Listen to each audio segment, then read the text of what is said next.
सभी को मेरा नमस्कार। आज जो मैं यहाँ पर टॉपिक आपके लिए लेकर के आया हूँ, जिसकी मैं आपको यहाँ प्रैक्टिस भी कराऊंगा, मतलब भी बताऊंगा, प्रैक्टिस भी करेंगे और नया कॉन्सेप्ट भी सीखेंगे और देखेंगे कि इस वीडियो में क्या आपको नया मिलने वाला है। आपने कई बार अपनी इंग्लिश की बुकों में, ग्रामर की बुक में इनका यूज देखा भी होगा, लेकिन ठीक से समझ में नहीं आता है। लेकिन आज मैं आपको बताने वाला हूँ कि इनका प्रयोग हमें कैसे करना है और कब करना है। आप कहोगे सर ये सारी चीजें हम जानते हैं, लेकिन हाँ भाई ठीक है तुम जानते हो, लेकिन क्या पूर्ण रूप से जानते हो? नहीं ना। पूर्ण रूप क्या होता है मैं वो बताने वाला हूँ। तो मैंने यहाँ लिख दिया डू नॉट और मैंने यहाँ लिख दिया डोंट। एक डू नॉट है, एक डोंट है। तो अब मैंने यहाँ पे इनकी हिंदी भी लिखी है, लेकिन ये हिंदी नहीं है, केवल एक समझाने के लिए मैंने इनका ऐसे लिख दिया है ताकि आपको थोड़ा और क्लियर हो जाए कि ऐसा नहीं है कि डू नॉट मींस मत करना या करना मत, ऐसा नहीं है। लेकिन मैं बताऊंगा सेंटेंस में कि वो कैसे यूजेबल है। देखो मैंने यहाँ पे दो चीजें डाली है, एक डू नॉट डाला है, डोंट डाला है, एक इट्स डाला है और एक इट्स डाला है, एक लेट डाला है और एक लेट्स डाला है, एक हीज डाला है, एक हीज डाला है, एक ही हैड डाला है, एक हियर डाला है। तो मैं आपको ये सिखाने वाला हूँ। इनमें आप देखोगे सर ये कॉमन से ही तो है, कॉमन नहीं है भाई, सब में अंतर है। अंतर क्या है, डिफरेंस क्या है, वो बताने वाला हूँ।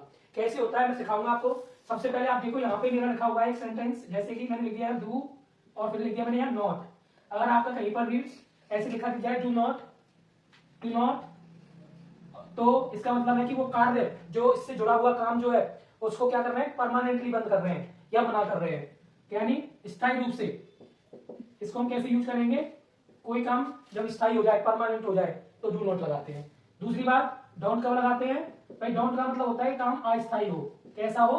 अस्थायी। ठीक है। अब आपको मैं एग्जांपल देके बताऊंगा ताकि आपको थोड़ा और समझ में आए। तो आप देख सकते हो यहाँ पे एक मैंने डू नॉट और एक डोंट लिखा है, दोनों को मैं करने वाला हूँ, सिखाने वाला हूँ। देखो डू नॉट का मतलब पहले बता दिया, करना मत। जैसे अब मैं एक एग्जांपल देता हूँ, क्लास में मत थूकना, है ना। क्लास चल रही होती है तो क्लास में टीचर क्या कहेगा, यहाँ मत थूको, क्लास में मत थूको, है ना। रास्ते में लॉबी में जा रहे हैं, यहाँ मत थूको, थूकना मना है ना। तो वो काम पता है। अब आप सोच के देखिए क्या थूकना कुछ देर के लिए मना है या परमानेंटली, मतलब हमेशा के लिए मना है? तो आप खुद सोचिए कि जो कार्य, जैसे मान के चलो दूसरे में क्या है, डोंट। डोंट से आपको पता लगेगा अस्थायी काम, ऐसा काम जो कुछ देर के लिए, लॉन्ग टर्म नहीं हो, शॉर्ट टर्म हो। कैसे? एक शॉर्ट टर्म और एक लॉन्ग टर्म। डू नॉट होता है लॉन्ग टर्म के काम के लिए और डोंट होता है शॉर्ट टर्म के काम के लिए। दोनों का मैंने बता दिया, स्थायी और एक होता है अस्थायी। लेकिन दोनों में जैसे मैंने यहां लिख दिया कि हंसो मत, एग्जाम्पल लिख दिया मैंने यहां पे, हंसो मत, या फिर खेलो मत। ठीक है। अब आपको पहचान भी होगी इसमें मत आ रहा है, और इससे ये भी पता लग रहा है कि क्या पता लग रहा है इससे कि जो काम है हंसो मत, क्या क्लास में कोई टीचर कहता है हंसो मत, क्या वो परमानेंटली कह रहा है कि बिल्कुल मत हंसो, है ना। वो शॉर्ट टर्म के लिए है कि यहां मत हंसो, बाहर खेलो, जब खूब हंसना, घर पे जाओ खूब हंसना, है ना। शॉर्ट टर्म है वो, शॉर्ट टर्म के लिए हम डोंट का यूज करते हैं। तो हम कैसे बनाएंगे इसको, हम लिखेंगे डोंट लाफ। और जैसे खेलो मत, क्या टीचर ने या घर पे किसी ने मना किया कि परमानेंटली बंद कर दिया, बिल्कुल मत खेलो? क्यों भाई, क्यों नहीं खेले? कोई खेलने से तो फिजिकल एजुकेशन पर प्रभाव पड़ता है कि नहीं, बॉडी जो स्ट्रेंथ है वो अच्छी रहती है कि नहीं रहती। तो कुछ समय के लिए अभी मत खेलो, है ना, कुछ समय लो, शॉर्ट टर्म है ये। शॉर्ट टर्म के लिए क्या करेंगे, हम कर देंगे यहाँ पे डोंट प्ले। क्या कर देंगे, डोंट प्ले। तो अब आपने देखा यहाँ पे मैंने किसका यूज किया, इसमें डोंट का यूज किया, है ना।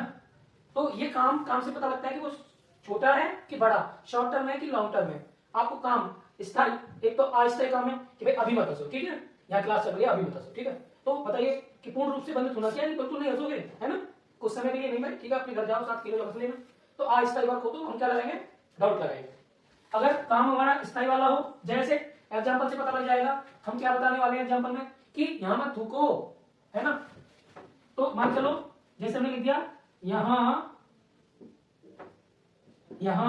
मत थूको, यही है ना। अब जैसे मान लो क्लास है, क्लास में सीट पे थूक रहे हो तो क्या कहेगा टीचर, अभी टीचर कहेंगे यहां मत थूकना, ये गलत बात है, टीचर की बात कर रहा हूं फिलहाल। और मान चलो किसी भी आप ऐसी प्लेस में हो जहां लोग आते जाते रहते हैं, वहां लोग क्या करते हैं, गुटखा खा लिया, पान खा लिया, दीवारों पे थूक रहे हैं, है ना। तो क्या है, परमानेंटली मना किया जा रहा है, यहाँ नहीं थूकना है, बिल्कुल मना किया जा रहा है, परमानेंट काम है वहां पे, स्थायी है वो, क्या कर रहे हैं। तो जब ऐसी बात आ जाए, जब स्थायी बात आ जाए, तो हम क्या लिखेंगे, डू नॉट, क्या लिखेंगे, डू नॉट स्पीक हियर, मतलब यहां मत थूको, क्लास में मत थूको, है। सार्वजनिक जो स्थान होते हैं उन पर, मतलब जो हमारी जो कम्युनिटी होती है, लोगों के बैठना उठना आना जाना होता है, कार्यालय होते हैं, ऑफिस होते हैं, स्कूल होते हैं, उन जगहों पर ऐसे गुटखा खाया और थूक दिया, तो वहां पर वो परमानेंटली सख्ती से मना किया गया है, या थूकना ही नहीं है।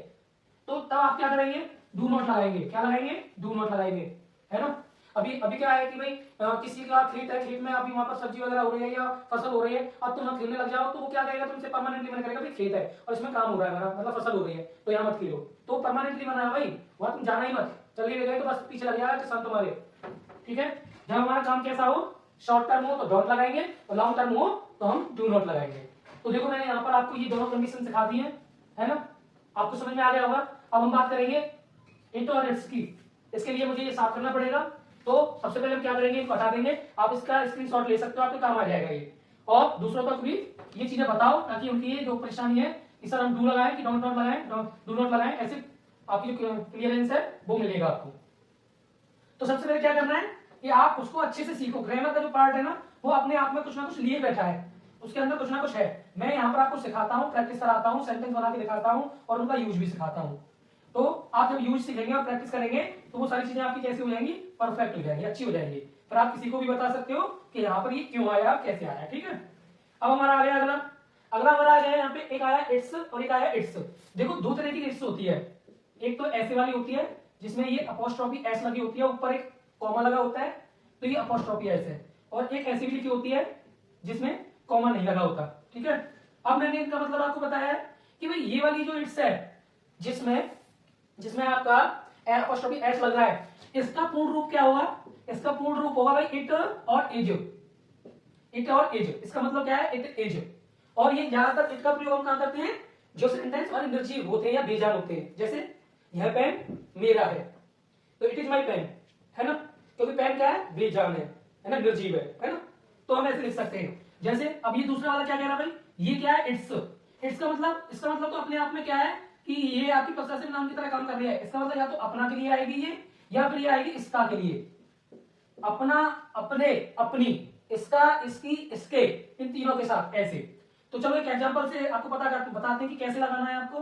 तो सबसे पहले ऊपर वाला देख लेते हैं एक एग्जांपल। तो हम यहां लिख देंगे एक एग्जांपल, यह एक पेन है, या लिख देंगे यह एक कलम है, यह एक कलम है।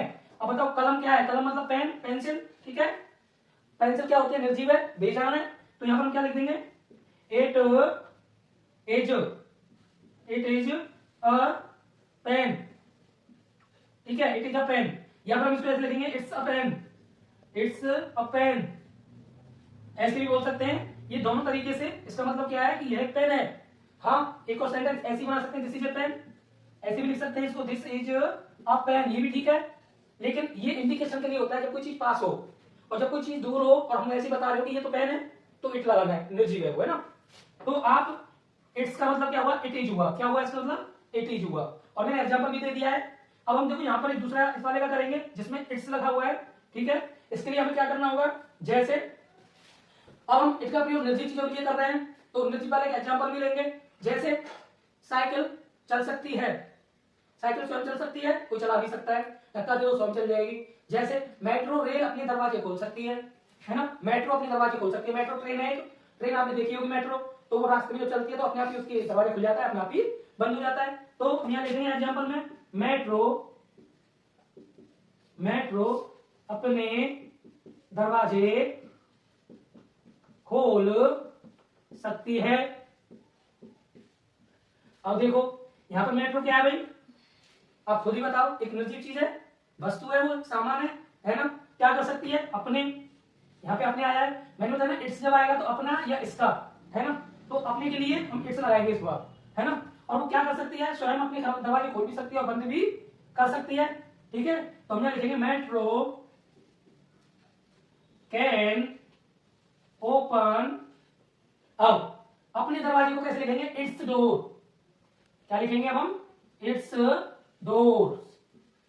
अपने दरवाजे खोल सकती है, डोर्स लिख देंगे, क्योंकि उसमें बहुत सारे दरवाजे होते हैं, डिब्बे में, बोगी में होता है, ठीक है। अपने दरवाजे या अपना दरवाजा, तो ऐसा हटा दो यहां से। तो मेट्रो कैन ओपन, खोल सकती है, इट्स डोर, अपने दरवाजे। तो अब आपने देखा यहाँ पे ये वाला इट्स जो आया है, इसमें मैंने अपोस्ट्रोफी एस नहीं लगाया। ये इट्स किसके लिए काम कर रहा है? अपने के लिए काम कर रहा है। समझ में आया? जैसे कंप्यूटर अपनी कैलकुलेशन खुद कर सकता है, कंप्यूटर कैलकुलेशन कर सकता है, आप उसे बस आप क्या करोगे? डेटा प्रोवाइड कराओगे और वो सारी कैलकुलेशन खुद कर लेता है, इंस्ट्रक्शन दे देंगे और वो करके बता देता है ना। तो वहां पर मशीन है, वो एक निर्जीव चीज है, तो वहां क्या करेंगे? हम इट्स का यूज करेंगे, है कि नहीं। तो अब आपको समझ में आ जाएगा ये ऐसे ऐसे करना है आपको। तो अब आपने यहाँ पे ये रूल सीख लिया, ये दोनों पूरे हो गए हमारे टॉपिक। अब हम बात करेंगे लेट की और लेट्स की, ठीक है। अब मुझे ये हटाना पड़ेगा, इसके लिए आप इसका स्क्रीनशॉट ले लीजिए। तो हम बात करेंगे लेट की। लेट मींस क्या होता है, लेट अब तक आपने कई बार पढ़ा होगा और लेट्स भी आपने कई बार पढ़ा होगा। इन दोनों में अंतर क्या है और कैसे यूज है इनका, मैं आपको बताने वाला हूं। देखो मैंने वहां पर समझाने के लिए लिख तो दिया है, लेकिन ये मत समझना कि लेट मींस करना होता है या लेट्स मींस करे होता है, नहीं। वो मैं एग्जांपल के थ्रू बताने वाला हूं कि मतलब क्या होता है उसका, रियल मैटर क्या करता है, वहां किसी काम से संबंध है उसका, कि वो काम क्या है, करना है, कैसा काम करना है, वो मैं आपको बताने वाला हूं, ठीक है।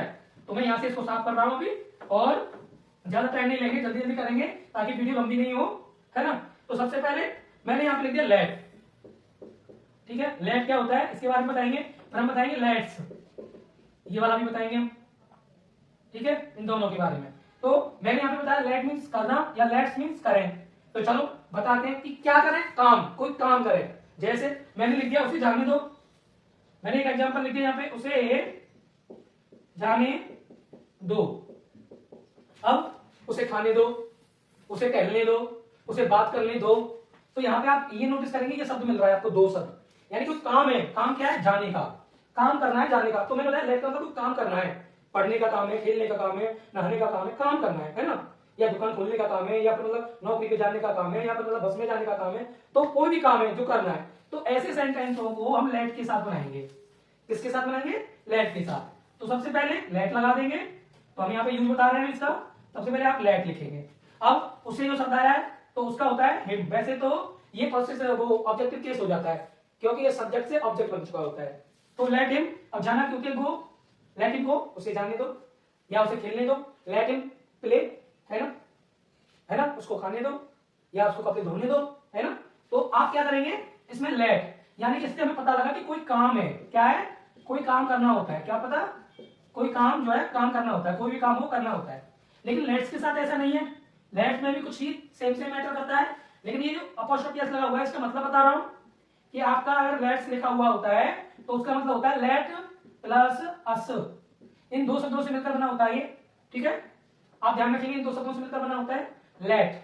लेट का मतलब होता है आओ, और अस जो है इसमें दो चीजों का मिश्रण होता है। जैसे आओ खेले, है ना, आओ पढ़े, आओ दौड़े।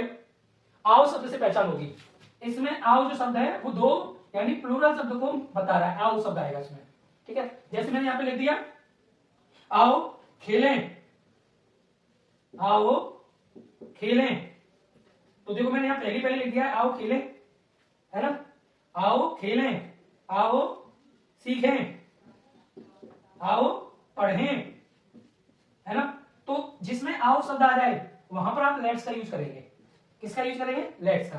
तो इसका मतलब क्या होता है, चलो बनाते हैं। सबसे पहले लिख देंगे लेट्स। अब खेलने को क्या करते हैं, प्ले। नीचे वाला आओ पढ़े, तो इसको कैसे लिखेंगे, लेट्स स्टडी या रीड या टीच, है ना। आपको क्या करना है, ऐसे लिखना है, वहां पे स्टडी लिख देते हैं, लेट्स स्टडी, आओ पढ़े, लेट्स प्ले, आओ खेले। तो अब आप समझ में आ गया होगा ये जो लेट्स है इसमें क्या अंतर है और इस वाले लेट्स में क्या अंतर है ना। तो चलो अगला कॉन्सेप्ट क्या है हमारा, ये वाला। एक में हीज और दूसरे में हीज। आप कहोगे सर दोनों सेम तो है, दोनों में अपॉस्ट्रोफी एस लगा हुआ है। भाई नहीं, आप इसकी सिचुएशन को समझें। जब टेंस आपके सामने होगा तो आपको पता लग जाएगा कि कौन सा वर्ड क्या बता रहा है, ठीक है। तो चलो इसको शुरू करते हैं, ये आ गया होगा, आगे बढ़ते हैं। आगे की जो सिचुएशन है वो मैं आपको बता रहा हूं कि आप कैसे बनाएंगे, इनको कैसे पहचान करेंगे। तो चलो आगे बढ़ते हैं।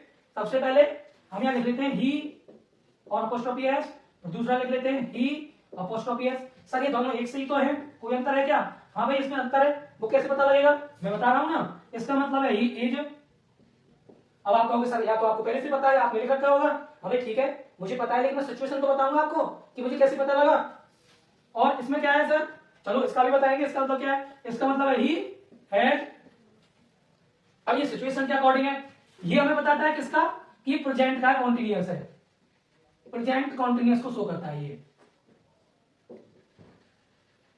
और ये किसको करता है, प्रेजेंट के परफेक्ट को, प्रेजेंट के परफेक्ट को शो करता है।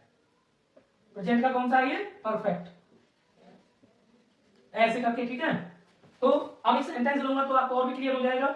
तो हम यहाँ एक एग्जांपल ले लेते हैं, पहले इस वाले का ले लेते हैं, ठीक है। एक एग्जांपल देता हूं कि वह सो रही है, ठीक है। तो वह कौन है? लड़की। सो रहा है तो लड़का, तो हमने यहां लिख दिया सी, और इसके साथ लिख दिया सी इज स्लीपिंग। ठीक है, वह सो रहा है तो हम यहां लिख देंगे ही इज स्लीपिंग। तो हम यहां पर क्या लिख देंगे? ही स्लीपिंग। अब इसको शॉर्ट में भी लिख सकते हैं भाई।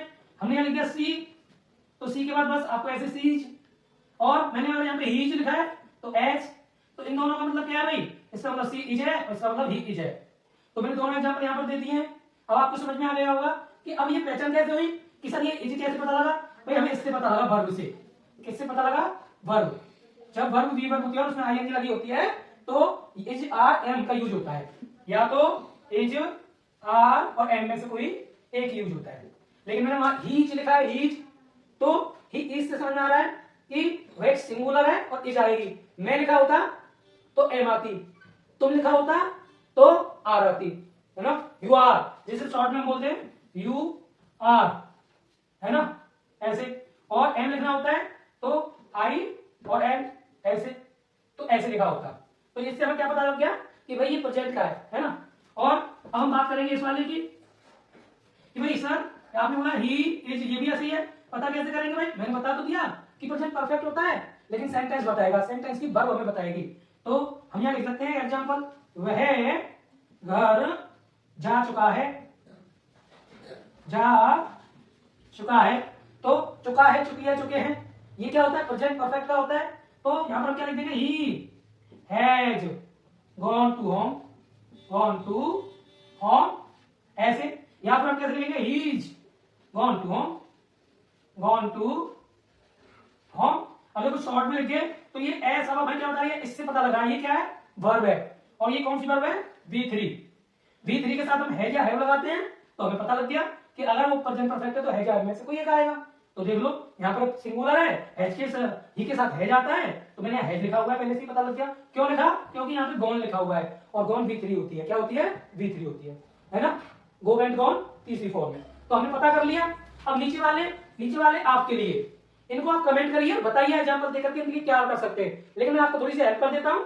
अगर आपका ही वुड लिखा आ जाए तो जैसे ही वुड, तो इसको बोलेंगे हीड, क्या बोलेंगे? हीड। और आपका यहां पर ही हैड लिखा आ जाए तो हीड, इसको भी हीड बोलेंगे, ही हैड। लेकिन सिचुएशन तो सेम इसी की तरह है, हीज, इसी की तरह सेम सिचुएशन है इसके अंदर भी। और ये एग्जांपल के साथ आप मुझे बताइए कमेंट दे करके, कमेंट में कि हाँ सर हम कर सकते हैं, सीखे कि नहीं सीखे आपको पता, ताकि मैं चेक कर सकूं और बता सकूं कि आपको आ गया।